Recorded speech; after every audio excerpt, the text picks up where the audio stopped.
Aquí vamos a empezar. Es la primera carta a los Corintios, el capítulo 1. Y no sé si a veces les ha pasado a ustedes, no me pude resistir. Voy a utilizar el lenguaje que se utiliza mucho aquí.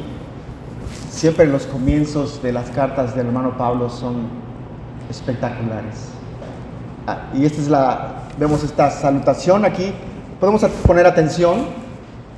Dice: Pablo, llamado a ser apóstol de Jesucristo por la voluntad de Dios, y el hermano Sóstenes, a la iglesia de Dios que está en Corinto, a los santificados en Cristo Jesús, llamados a ser santos, con todos los que en cualquier lugar invocan el nombre de nuestro Señor Jesucristo, Señor de ellos y nuestro. Gracia y paz a vosotros, de Dios nuestro Padre y del Señor Jesucristo. Vamos a ponernos cómodos esta mañana, ya tarde.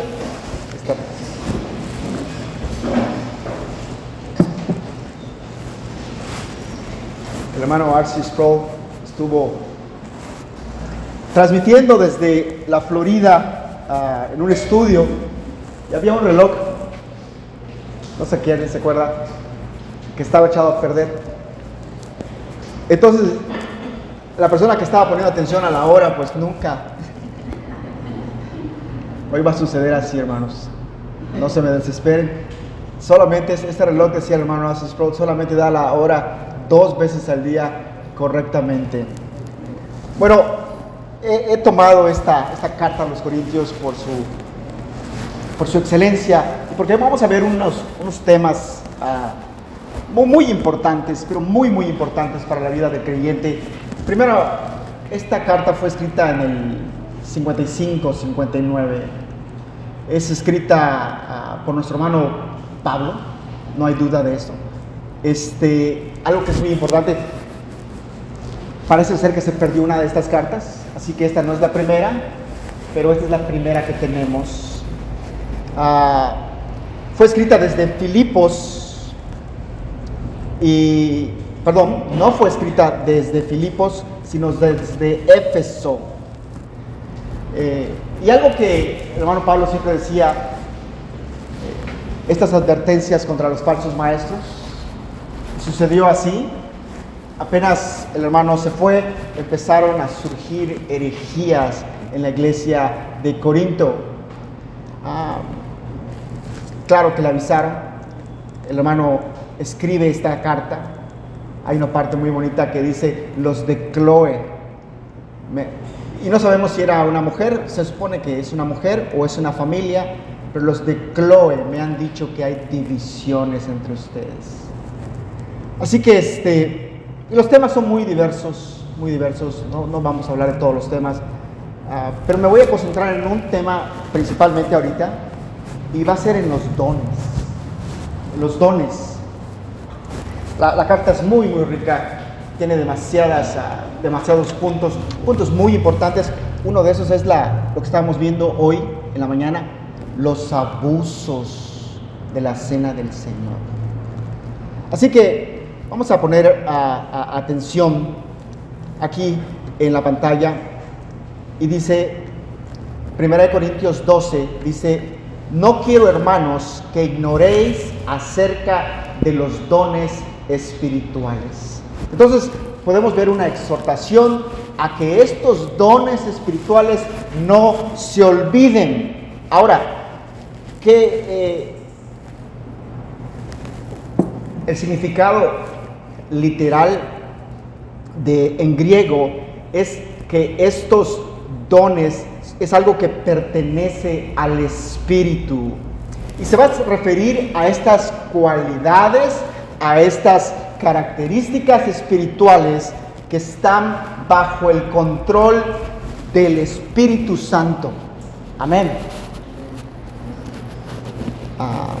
Los dones espirituales son capacidades divinas para el ministerio que el Espíritu Santo da en alguna medida a todos los creyentes. Entonces, el Espíritu Santo es el que da en alguna medida a todos los creyentes. Entonces, cada quien, hermanos, una de las características de nuestra membresía es que tenemos que saber qué dones tenemos. Todos ustedes, los que han nacido de nuevo, tienen dones. ¿Ustedes lo creen? Y quiere decir que es tu obligación de ejercer estos dones. Por supuesto, no va a pasar lo que me advierte mi hermana Carelli, ¿no? Que venga una mujer y diga, no, hermano, voy a empezar a predicar yo, ¿no? Pero todos los creyentes tienen dones. Y ahorita vamos a ver por qué digo esto. Aquí en la pantalla, hermanos, 12:4. Ahora bien, hay diversidad de dones, pero el Espíritu es el mismo. Entonces, vamos a ver esta diversidad de dones y los vamos a dividir en dos partes: hablados y no hablados.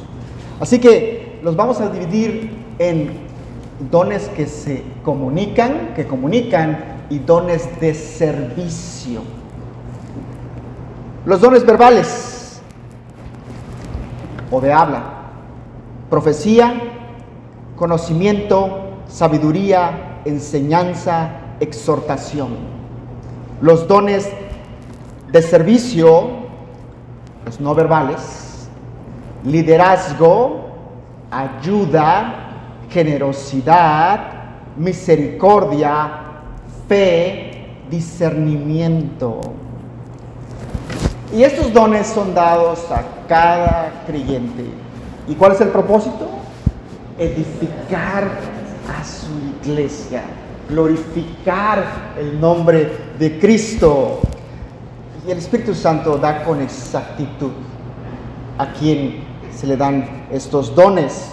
Pero todos tenemos esos dones. Quiere decir que deberíamos de procurar asistir a tu iglesia local con los dones que Dios te ha dado. Ahora, quiero poner algo y sacarlo quitarlo de en medio realmente. Los dones de milagros. Y estos dones de milagros fueron señales temporales. La sanidad, los milagros, las lenguas, la interpretación de lenguas, fueron señales temporales que fueron dadas para autenticar al Mesías y su mensaje y sus mensajeros. Ahora, estos dones temporales sucedió hasta que la palabra fuera completa. Ahora tú tienes en tu mano la palabra, todo el compendio de la palabra de Dios.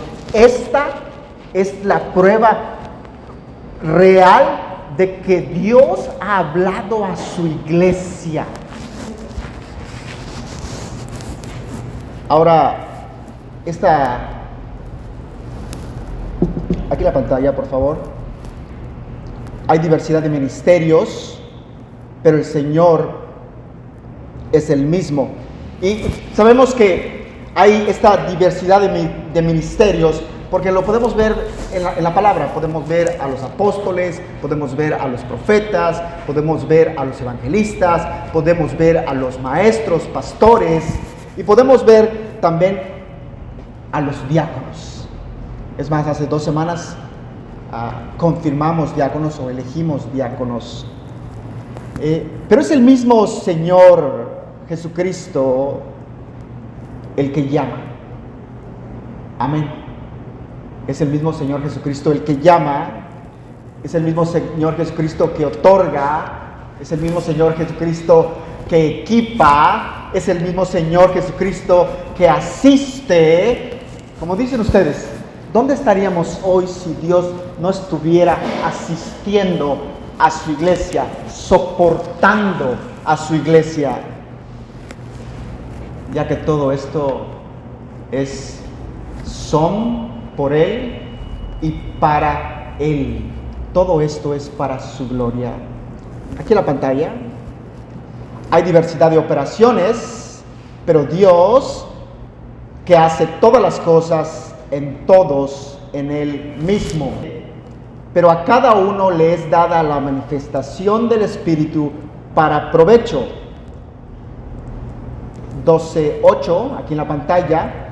Porque a este es dada por el Espíritu palabra de sabiduría, a otro palabra de ciencia, según el mismo Espíritu. Vamos a hacer una pausa aquí, vamos a ver esta palabra de sabiduría, aquí en la pantalla lo podemos ver. Esta palabra de sabiduría es un don hablado, y en el Nuevo Testamento sabiduría se va a usar con más frecuencia para aludir a la capacidad para entender la palabra de Dios y su voluntad, así como para aplicar con habilidad ese entendimiento a la vida. Palabra de ciencia. Es muy importante muy importante, no es el más importante, pero este don pudo haber incluido revelación en el primer siglo, pero en la actualidad es la habilidad para entender y hablar la verdad de Dios con entendimiento sobre los misterios de su palabra, y que no puede adquirirse ni conocerse aparte de la revelación exclusiva de Dios en su palabra. Ahora, aquí en la pantalla, 12:9, a otro, fe por el mismo Espíritu, y a otro, dones de sanidades por el mismo Espíritu. Ahora, este don de la fe debe distinguirse de la fe salvadora. Este don de la fe es aquella rodilla que siempre está doblada, pidiendo, siendo constante. Como dijo el hermano que empezó con la oración, creemos que Dios nos escucha, ¿verdad? Creemos que Dios se agrada de escuchar nuestras oraciones y que Dios contesta cada oración de acuerdo a su voluntad.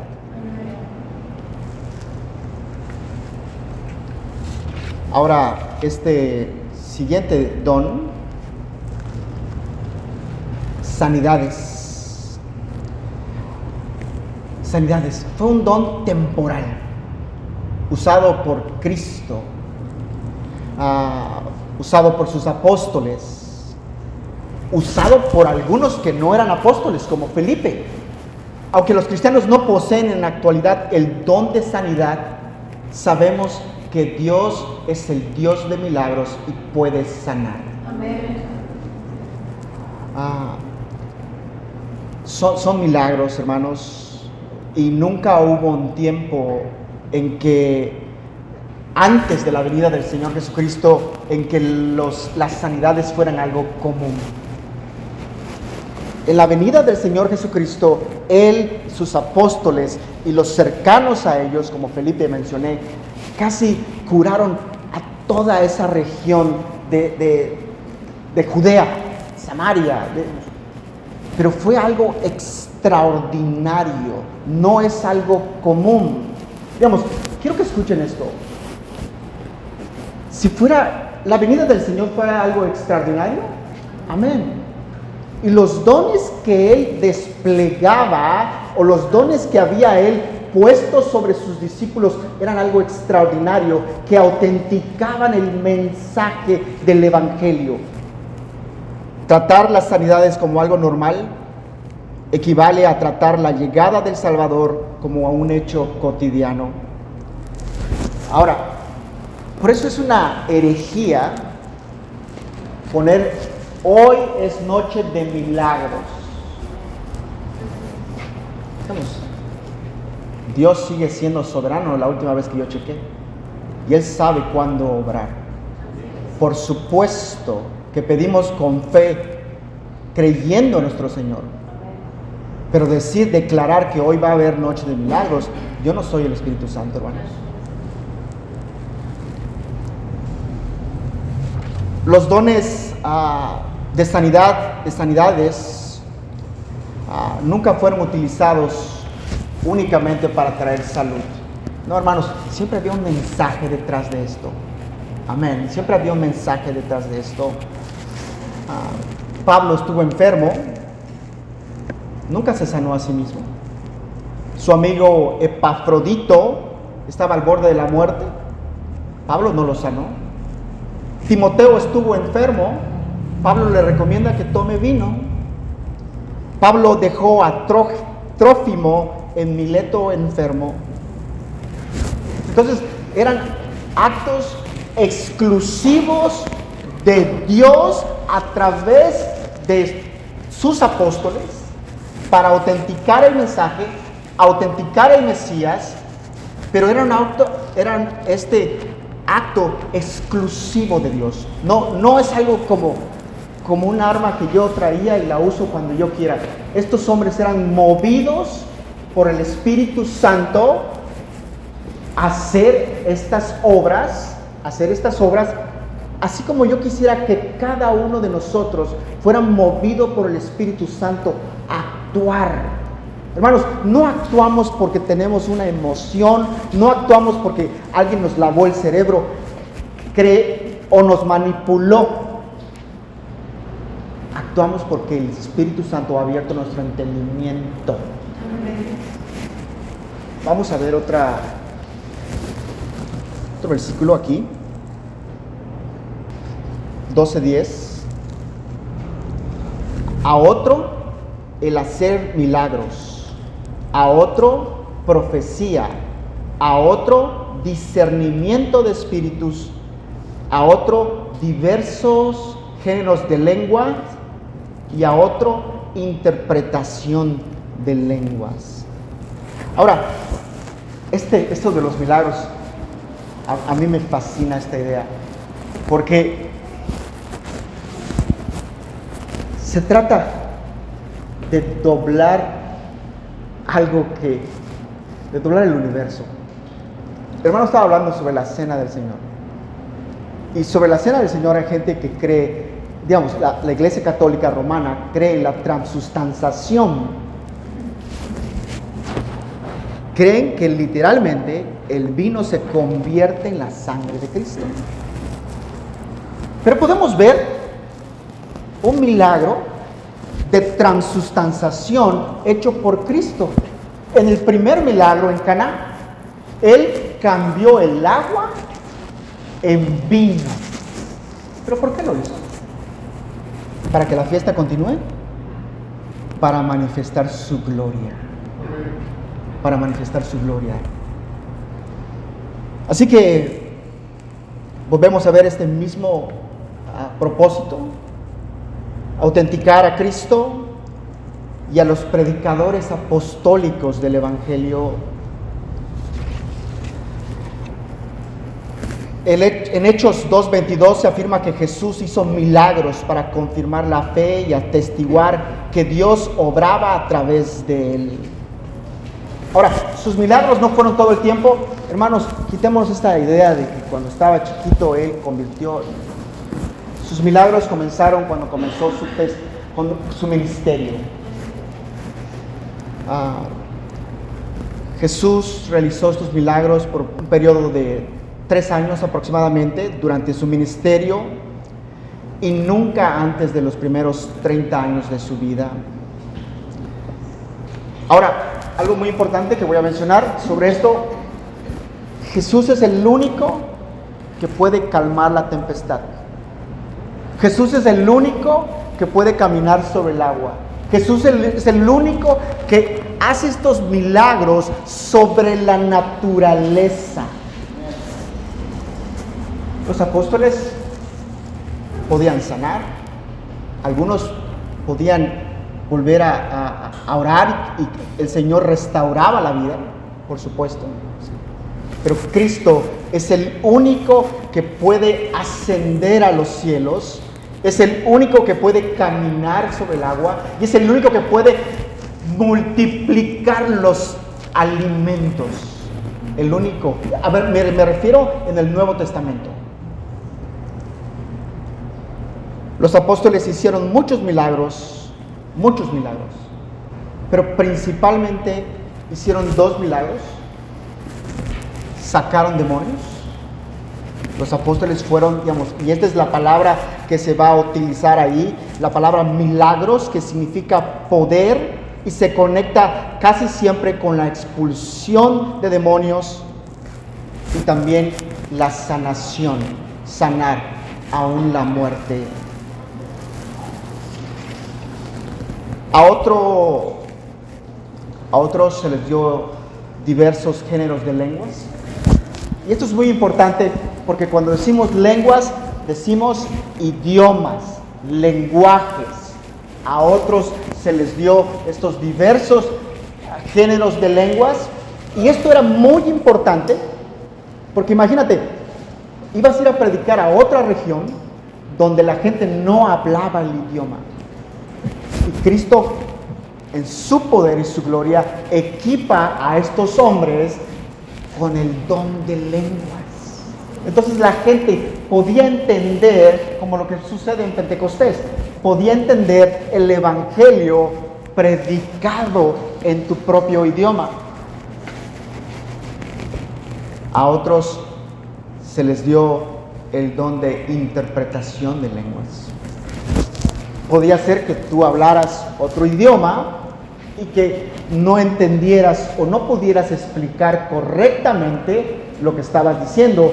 Y había alguien allí que se le había dado el don de interpretar las lenguas. Y podía interpretar estas lenguas. Ahora, el don de profecía. Ahora, el don de profecía llega a ser el más importante de los dones. No lo digo yo, lo dice la Biblia. Lo podemos ver ahí en 1 Corintios 14:3. Pero el que profetiza habla a los hombres para edificación, exhortación y consolación.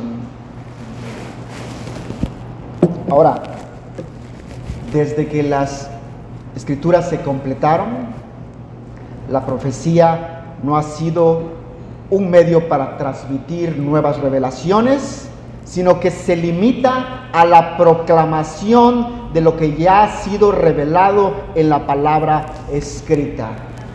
¿Algún profeta aquí? Cerciórese que esté sujeto a la palabra escrita.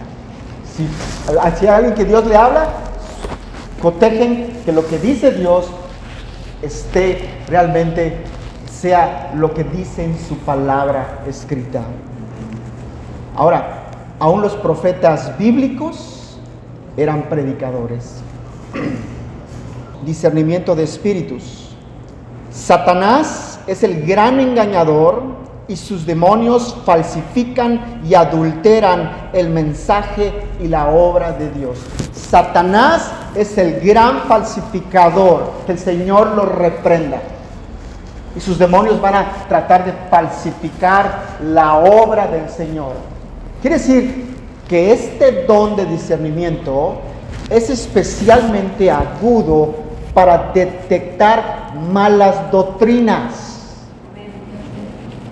falsas doctrinas, falsos profetas, falsos apóstoles. Hermanos, qué bueno que leen su Biblia. Qué bueno que están fundados sobre la roca que es Cristo. Qué bueno que asisten a una iglesia bíblica. Estoy seguro que muchos de ustedes son agudos para detectar algo está mal aquí. Nos están diciendo algo que no es correcto. Podemos ver varias partes en las cuales se usa este don. Por ejemplo, vemos a nuestro hermano Pedro diciéndole a Ananías y a Zafira: ¿por qué mentiste al Espíritu Santo? Podemos ver a Pedro otra vez diciéndole a Simón el mago: que tu dinero perezca contigo. Y que tu dinero perezca contigo. ¿Has pensado que este don se puede comprar? Este don no se vende. Ahora, vamos a aquí al 12:12 en la pantalla. Y el hermano sigue explicando, terminan los dones, sigue explicando, y dice, porque así como el cuerpo es uno y tiene muchos miembros, pero todos los miembros del cuerpo, siendo muchos, son un solo cuerpo, así también Cristo. Y alguien estaba hablando sobre este cuerpo. El hermano Pablo va a utilizar esta analogía del cuerpo muchísimas veces. Después de aquí la va a utilizar en las Escrituras 18 veces. ¿Ven la importancia del cuerpo? 12:27. Vosotros pues sois el cuerpo de Cristo y miembros cada uno en particular. El 12:28, nos los vamos a saltar, pero habla primeramente de que Dios es el que dio estos ministerios a los hombres. 12:29, ¿son todos apóstoles? ¿Son todos profetas? ¿Todos maestros? ¿Hacen todos milagros?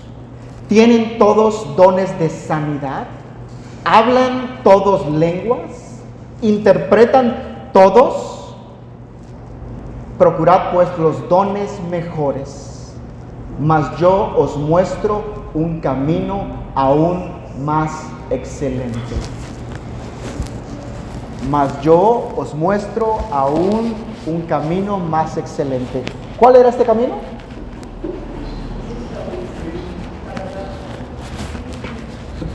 Los que contestaron Cristo, muy bien. Y el siguiente capítulo comienza con esto.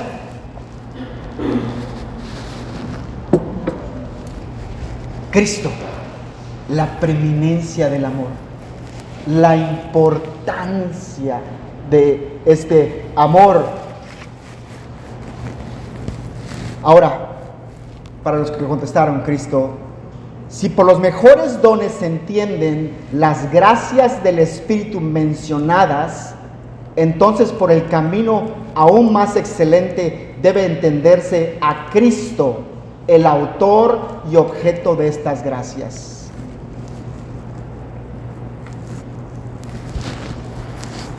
Vamos a leer esta parte. El hermano ha estado caminando a través de los dones y ha llegado a esta parte al final del 12 y va a mostrar un camino más excelente. Y comenzamos con esta preeminencia del amor.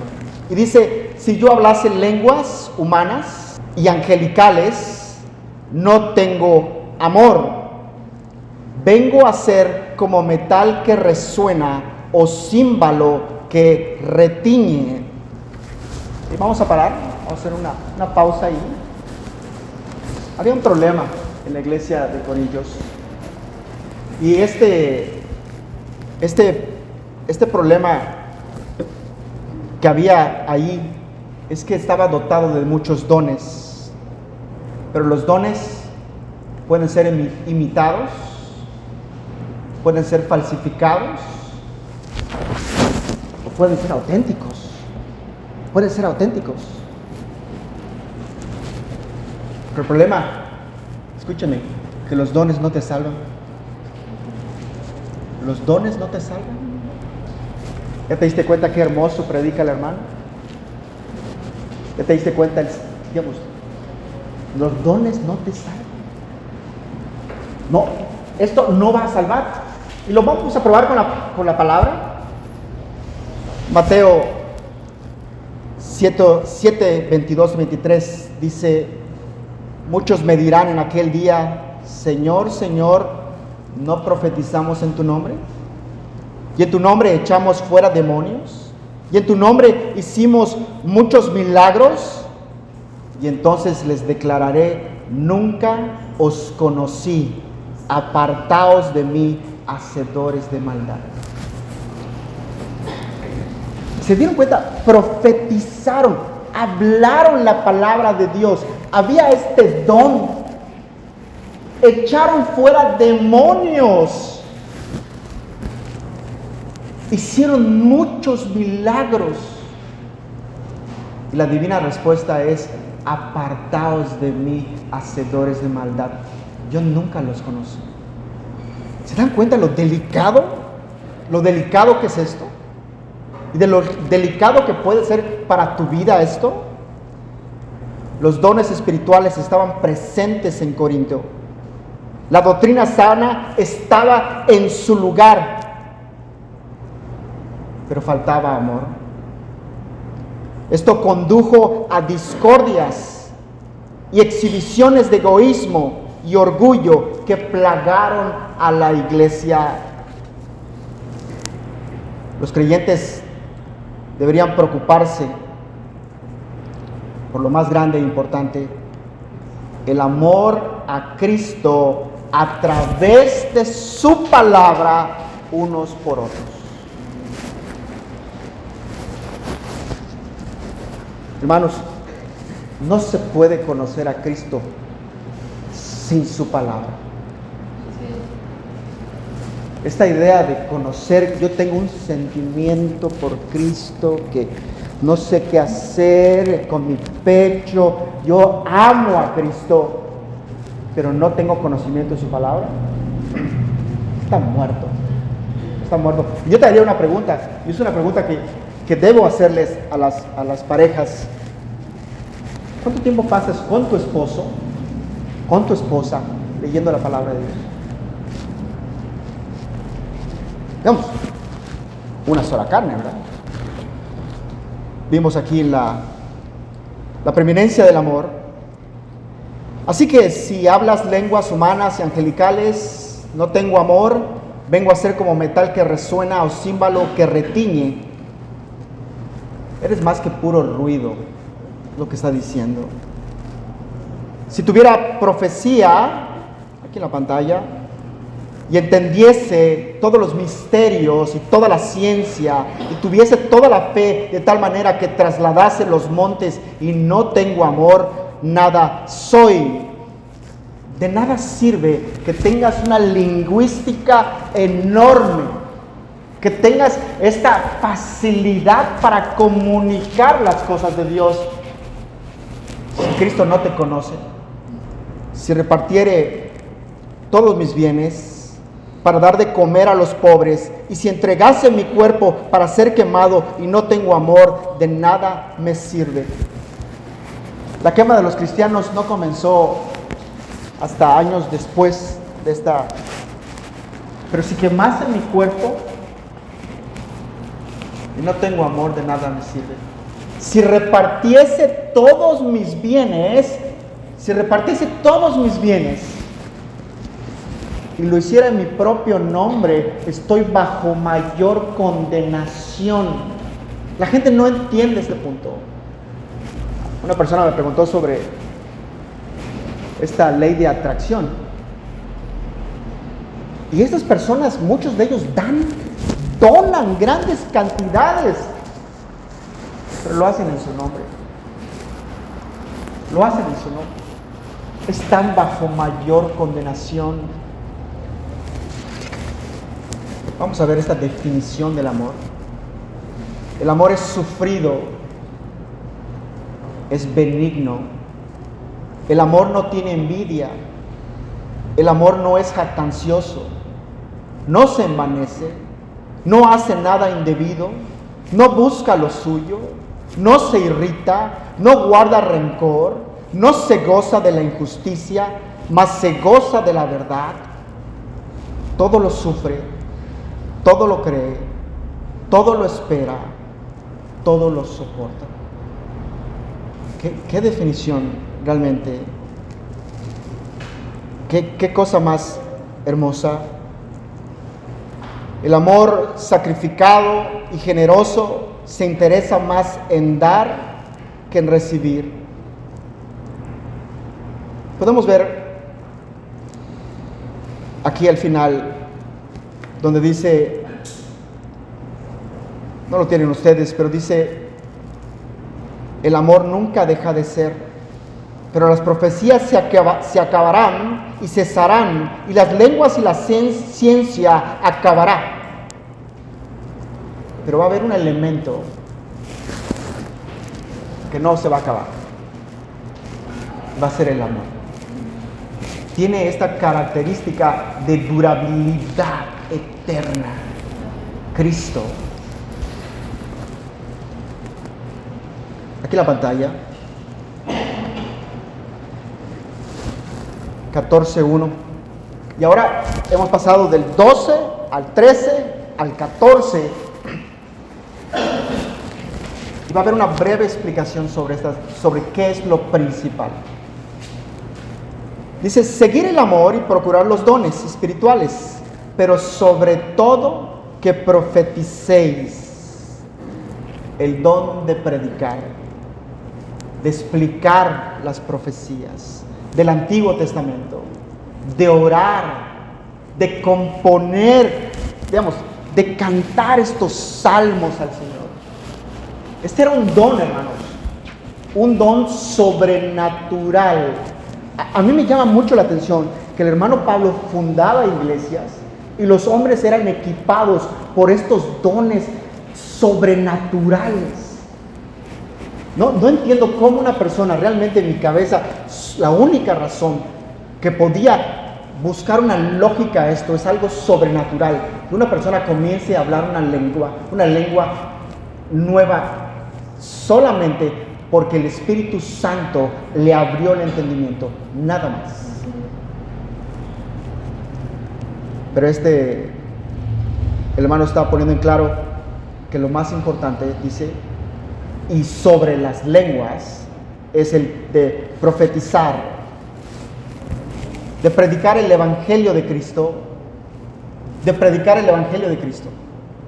pero que nunca, hermanos, ustedes que predican el Evangelio de Cristo, nunca se te olvide porque es por gracia. Nunca se te olvide que es por gracia. A mí me impacta la Biblia, habla de hombres como Abraham, el padre de la fe. Cómo fue sacado, cómo fue llamado de su parentela, fue sacado de la comunidad donde vivía. Por gracia. Por gracia. Dios mostró gracia en su vida. Y así están todos los creyentes. Dios, nada que hayamos hecho es meritorio para haber alcanzado este conocimiento que tenemos de Cristo. Ahora, los dones, por muy grandes que sean, pueden desperdiciarse por desuso, mal aprovechamiento, pero la gracia permanece. Nunca se puede perder ni nunca será quitada, sino que resulta en vida eterna. Tenemos esta gracia irresistible a la que no nos podemos resistir, esta gracia que va a resultar en vida eterna. Ahora, quiero leerles, a mí me llama mucho la atención que el hermano va a resaltar esta eminencia del amor, pero que lo va a incluir otra vez, esta palabra ágape, lo va a incluir otra vez aquí en Gálatas. Y el problema que tenían los corintios es que eran una iglesia que tenía muchos dones. El hermano les explica qué son estos dones, pero podrían haber estado siendo mal usados. Y como he dicho antes, los dones no aseguran que seas salvo. Pero aquí veo algo impresionante. Aquí en Gálatas 5, 22 y 23. El apóstol vuelve a mencionar primeramente el amor, pero ahora va a mencionar este mismo amor como uno de los gajos del fruto del Espíritu Santo. Quiero que vean la importancia, porque puede haber dones en la persona, pero ¿qué estamos buscando? Fruto. Como decía Juan, hacer actos, obras dignas de arrepentimiento, que produzcan, hacer que den este fruto digno de arrepentimiento. Jesucristo dice lo mismo. Cuando estamos pegados nosotros a la vid, producimos fruto. Y el hermano Pablo va a mencionar esto otra vez. Está, digamos, este fruto. ¿Cómo negamos cuando alguien ha nacido de nuevo, cuando vemos el fruto? He estado en lugares muy oscuros. He visto a hombres, escúchame, he visto a hombres de memoria leer memorizarse un capítulo completo y decirlo. Les estaba yo diciendo que he visto a hombres memorizar un capítulo completo de la Biblia y recitarlo, y después voltearse e ir a ver una película pornográfica.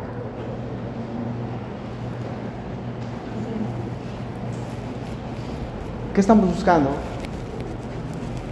Estamos buscando evidencia. Estamos buscando este fruto del Espíritu. Esta palabra ágape se refiere a, vamos a poner aquí en la pantalla, generalmente se refiere al amor divino, lo que Dios prefiere: amor, caridad, amado, buena voluntad. Es la misma palabra que vimos en Corintios. Este amor ágape, lo que Dios prefiere. Este fruto. Ahora, vemos estas nueve características, estas nueve actitudes que se conectan. Hermanos, porque la palabra dice fruto, están conectadas. Quiere decir que cuando el Espíritu Santo nos selló, digamos, se supone que tenemos este fruto del Espíritu. Y a mí lo que me fascina es que no podría yo separar uno de otro. Digamos, es un solo fruto, pero tengo 9 características. Este fruto no proviene de la naturaleza del libre albedrío humano, corrompido por el pecado, pues de ahí no brota ningún fruto, sino del principio interno de gracia llamado el Espíritu Santo.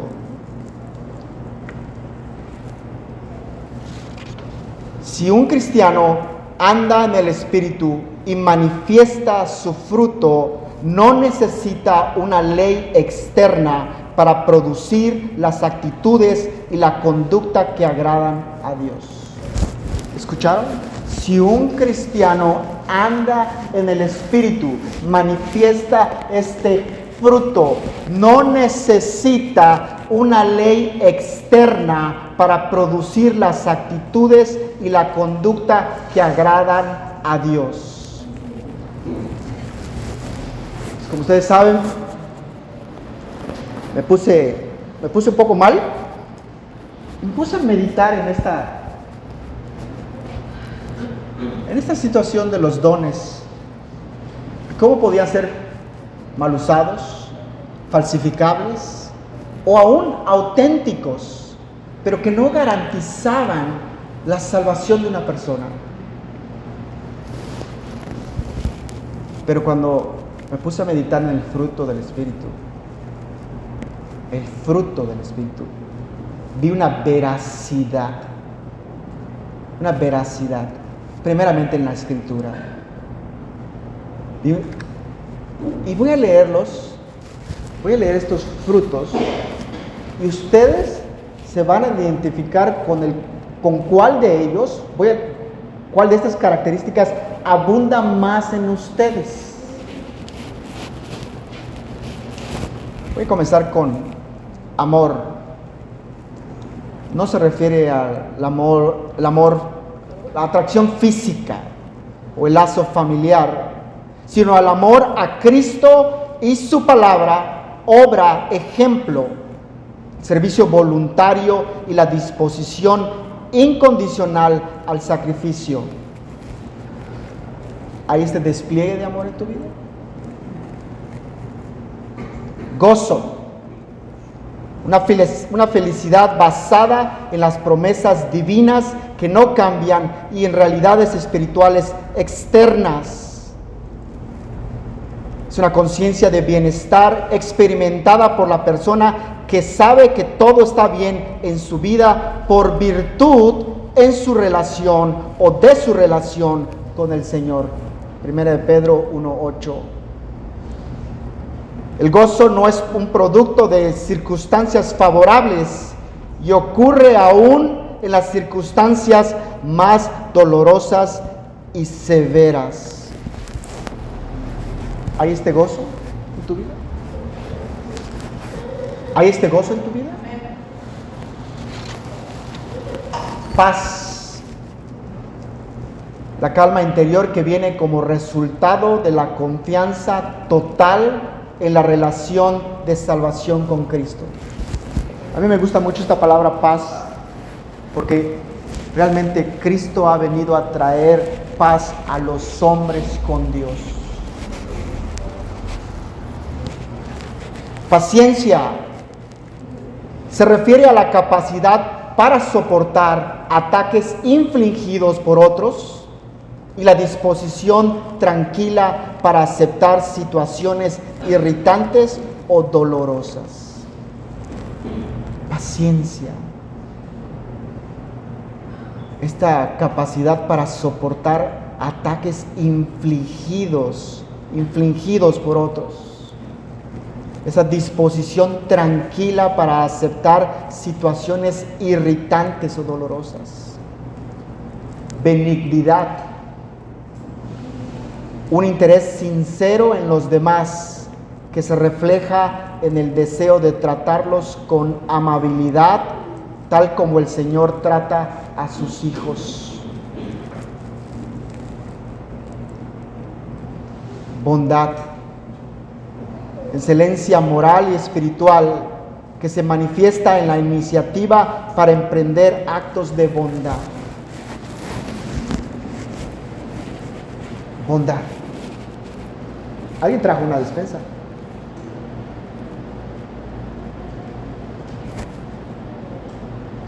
¿Alguien está pensando con su corazón?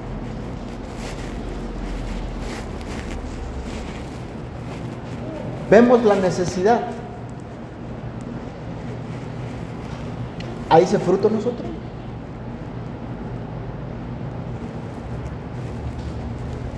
Fe. También se traduce como fidelidad.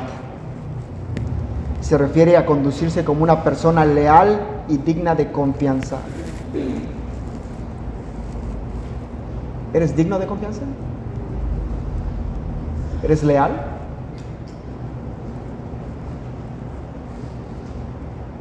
También quiere decir creer en Cristo para salvación.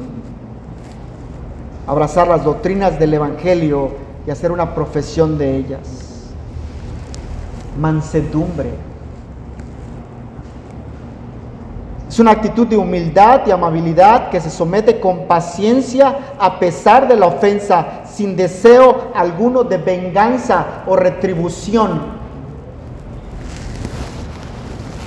¡Qué bárbaro! Yo estaba tratando de entender esto, porque el Señor Jesucristo nos enseña a poner la otra mejilla, a pedir que si vas a cargar una milla, cargues dos. Digamos, a mostrar esta mansedumbre. El Nuevo Testamento se emplea para describir tres actitudes: sumisión a la voluntad de Dios, disposición a ser enseñados, consideración de los demás. Yo añadiría consideración a los demás como más altos que nosotros.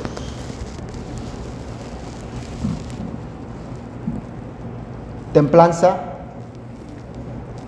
también se conoce como dominio propio y se refiere a la restricción de las pasiones y los apetitos.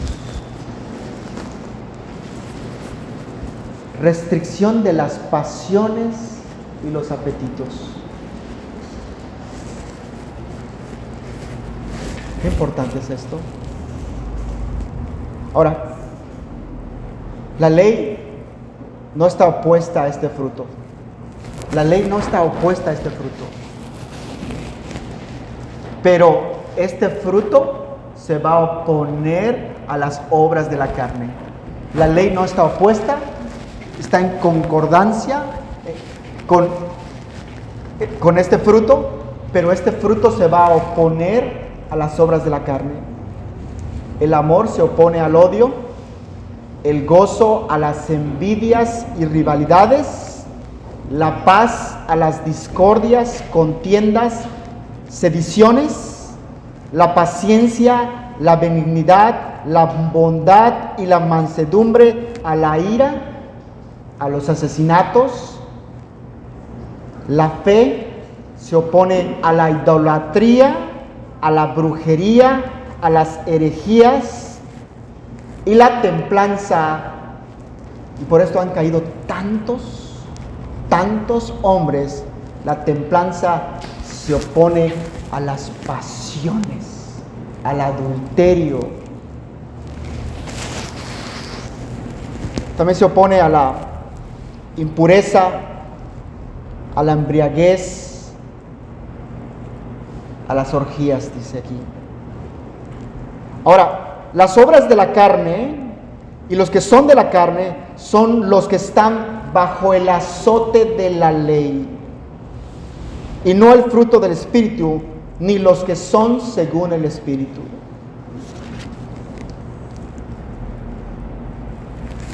Ya me estoy yendo a la recta final, hermanos. Vamos a poner atención aquí en esta parte, en Efesios.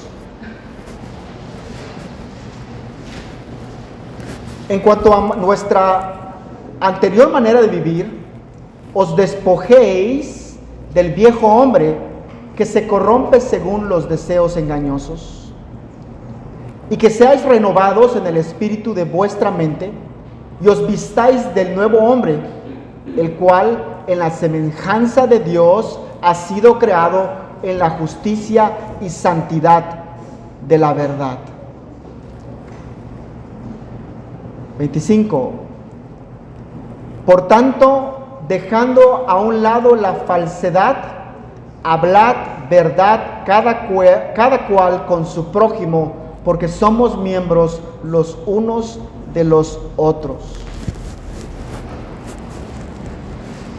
Escuchen,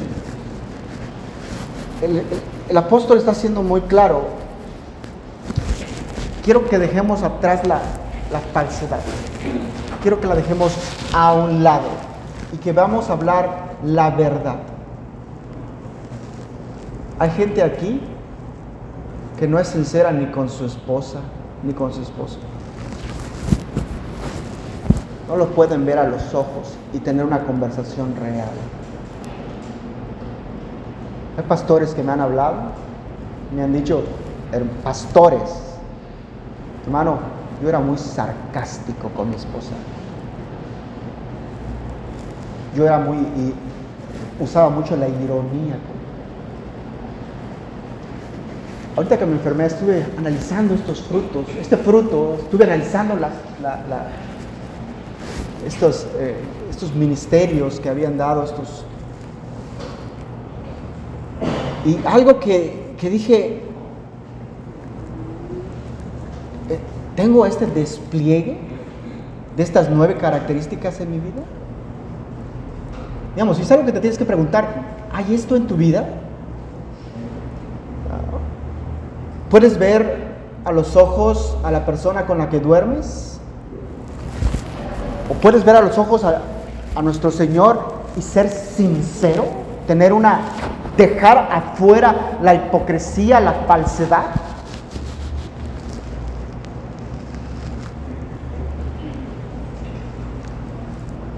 Hermanos, me encontré reprobado.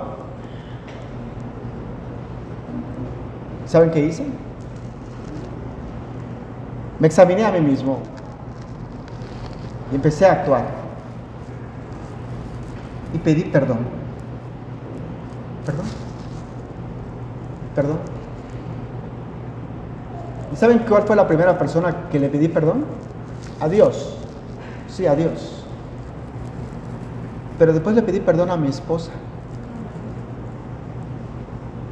Y puedo tener una conversación seria, real, sin hipocresía con ella, mirarla a los ojos. ¿Puedes tú hacer eso? Deja la falsedad afuera. Tanta gente haciendo esto.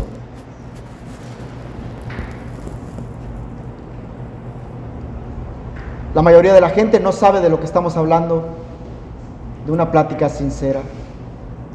Me acuerdo la primera vez que vino Alexis aquí y Esther. Lo primero que hicieron, me invitaron a su casa a comer. Y me miraron a los ojos.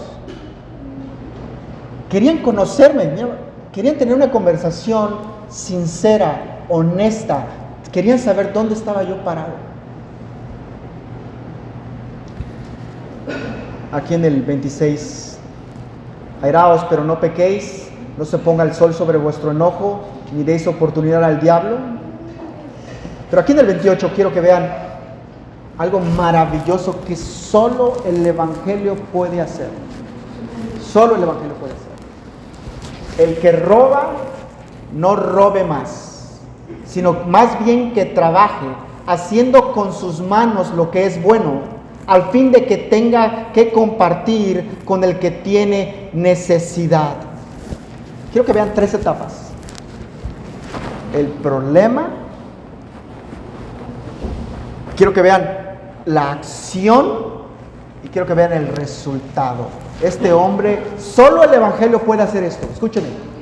Robaba, ya no roba, pero ahora trabaja. Pero ahora no solamente trabaja, sino que bendice. ¿Por qué hablo de esto? Solo el Evangelio puede hacer esto. Y en los dones, escúchame, en el don, en el fruto del Espíritu, tiene que haber este despliegue. No solamente pedir perdón.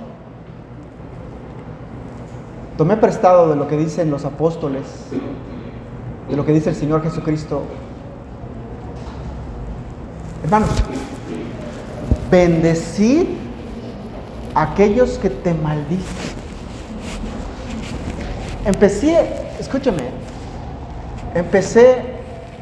Van a decir que estoy loco, pero Jesucristo dice, amad a vuestros enemigos, bendecid a los que os maldicen, haced bien a los que os aborrecen, orad por los que os ultrajan y os persiguen, para que seáis hijos de vuestro Padre que está en los cielos, que hace salir su sol sobre malos y buenos, y que hace llover sobre justos e injustos. Porque si amáis a los que os aman, ¿qué recompensa tendréis? ¿No hacen también lo mismo los publicanos? No solamente pedí perdón, no solamente perdoné, sino empecé a bendecir a mi propia carne, a mi esposa. Escuchen, hay gente que tiene diversas opiniones de esto, pero hay gente que te ha causado mal.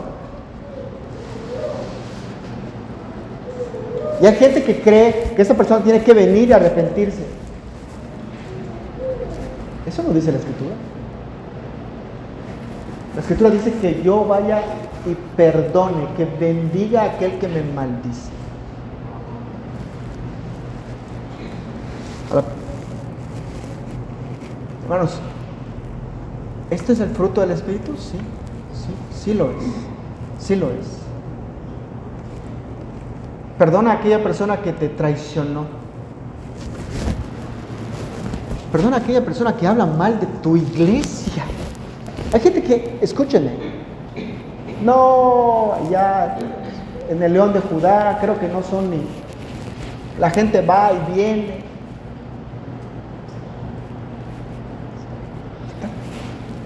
¿sabes qué? Yo no soy el juez. Ellos se van a presentar ante el juez.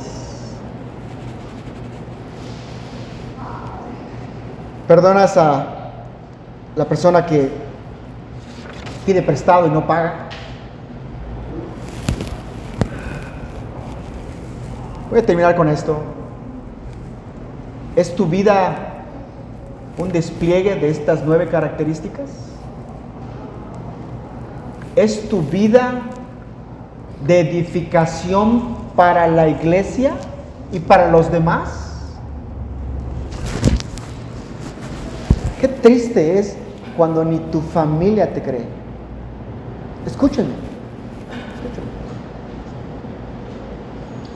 Hay gente que dice ser creyente, pero que no hay un despliegue, no hay estas características, no hay este fruto en su vida. Es muy fácil identificarlo, muy fácil. Dime, háblame tú de una persona a la que has estado discipulando últimamente. Háblame tú de una persona a la que le has invitado a la iglesia. Porque si la persona está yendo, si hay algo, si yo tengo este despliegue del poder de Dios, de este fruto de Dios, pues la persona te tiene que preguntar, sé que eres un religioso, pero algo haces diferente.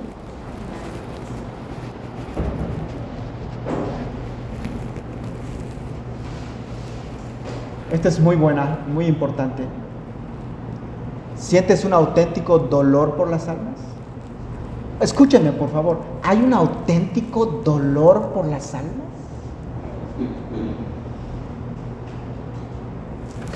No estoy diciendo que tú seas el agente convertidor de las personas, pero ¿te duele la condición de la persona que se te acerca a ti y no es una persona convertida? Hermanos, así como dice la palabra, si Cristo no resucitó, nosotros somos los más dignos de conmiseración.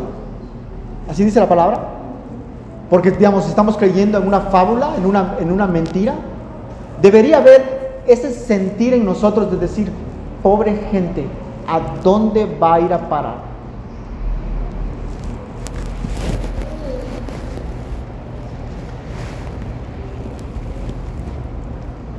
A Dios no le agrada tu vida, le agrada la vida de Cristo.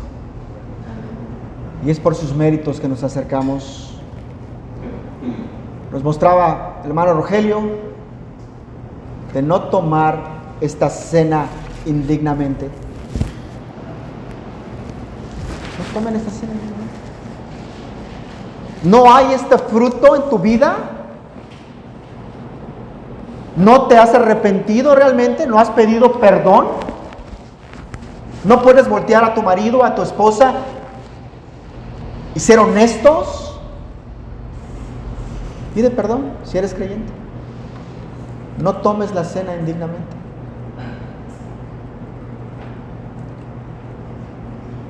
Voy a terminar con esta parte. Un hombre me habló, pastor de una iglesia, da muchos cursos.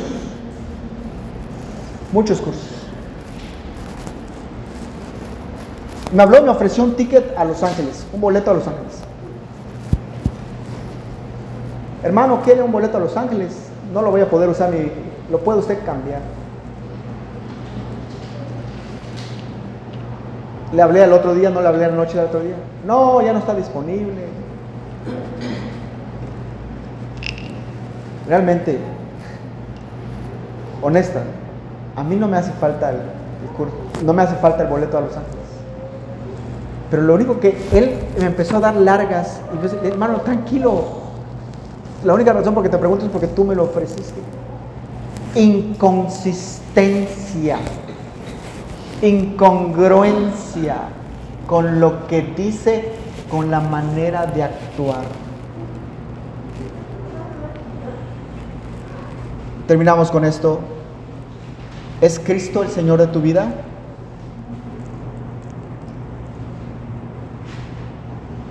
hay este despliegue del espíritu de amor, de gozo, de paz, de paciencia, de benignidad, de bondad, de fe, de mansedumbre, de templanza en tu vida? Debería. Vamos a ponernos de pie esta tarde.